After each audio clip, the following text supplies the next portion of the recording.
মৃত্যুর ১৫ বছর পর কবরে মিলল অক্ষত মরদেহ। কাফনের কাপড়টুকুতেও লাগেনি সামান্য দাগ। চারপাশে চিকচিক করছিল আয়নার মতো বালু।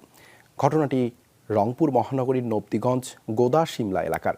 গ্যাসের সঞ্চালন লাইনের জন্য কবর স্থানান্তরের সময় এই বিরল ঘটনা এলাকায় চাঞ্চল্যের সৃষ্টি করে। ইসলামী চিন্তাবিদদের মতে এটি অস্বাভাবিক কিছু নয়। দুনিয়ায় যারা ইসলামের বিধিবিধান মেনে চলেন তাদের হেফাজতের দায়িত্ব স্বয়ং আল্লাহ নিয়ে থাকেন। আল্লাহ তাআলা তার পুরস্কার হিসেবে এটা দিয়েছেন এবং আল্লাহ তাআলা তো ঘোষণাই যে তাকে কিছুই স্পর্শ করবে না এবং কিয়ামত পর্যন্ত তাকে কোনো স্পর্শ করবে না। সে আল্লাহ তাআলা বলছে তাকে তো এই ধরনের মানুষগুলোকে তো আল্লাহ তাআলা তো কবরেও তো রেজেক্ট দিই।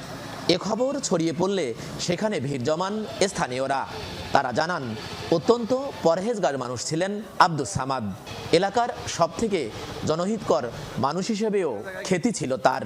কবর থেকে উত্তোলনের পর মরদেহ পাশেই অন্যদের সাথে দাফন করা হয়।